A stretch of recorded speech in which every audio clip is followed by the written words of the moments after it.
Japan সফরের তৃতীয় দিন শুক্রবার প্রধান উপদেষ্টা অধ্যাপক মোহাম্মদ ইউনূস জাপানের প্রধানমন্ত্রী শিগেরু ইশিবার সঙ্গে দ্বিপাক্ষিক বৈঠক করেছেন। স্থানীয় সময় শুক্রবার সকালে জাপানের প্রধানমন্ত্রীর কার্যালয়ে পৌঁছালে প্রধান উপদেষ্টাকে স্বাগত জানান প্রধানমন্ত্রী ইশিবা। এ সময় তাকে গার্ড অব অনার দেয়া হয়। পরে দ্বিপাক্ষিক বৈঠকে বসেন দুই নেতা।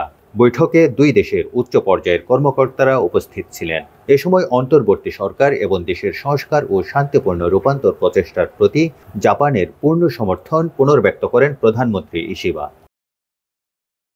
বৈঠকে স্বাধীনতার পর থেকে দুই দেশের বন্ধুত্বপূর্ণ সম্পর্কের কথা স্মরণ করে উভয় পক্ষ কৌশলগত অংশীদারিত্বের প্রতিশ্রুতি পুনর্ব্যক্ত করে আঞ্চলিক ও আন্তর্জাতিক বিভিন্ন বিষয়ে আলোচনার পাশাপাশি বৈশ্বিক শান্তি ও স্থিতিশীলতা নিশ্চিতে সহযোগিতার জোরদারের প্রতিশ্রুতি দেন দুই নেতা। আন্তরিকভাবে বিশ্বাস করি যে যেরকম কর্ডিয়াল অ্যাটমসফিয়ারের মধ্যে দিয়ে তারা মাননীয় প্রধান উপদেষ্টাকে এবার রিসিভ করেছেন এবং এই পর্যন্ত যতগুলো আলোচনা হয়েছে সবগুলোই নানা ইতিবাচক বিষয় নিয়ে আলোচনা হয়েছে। পরে 6টি চুক্তি ও সমঝোতা স্মারক সই হয়। এসব চুক্তি ও সমঝোতার আওতায় বাজেট, রেলওয়ে সহ বিভিন্ন খাতের উন্নয়নে জাপান $100 কোটি ঋণ সহায়তা দেওয়ার কথা জানায় বাংলাদেশকে। এছাড়া উভয় পক্ষই দক্ষ মানব সম্পদ বিনিময় এবং দুই দেশের মধ্যে সাংস্কৃতিক সম্পর্ক জোরদার করার ক্ষেত্রে একমত হয়েছে।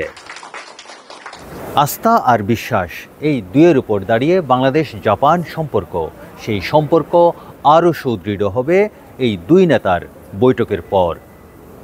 এতে দুই দেশের অর্থনীতি, প্রযুক্তি ও কারিগরি সহায়তা আরও জোরদার হবে বলে প্রত্যাশা সংশ্লিষ্টদের। জাপানের টোকিও থেকে তারেক শিকদার, বৈশাখী সংবাদ।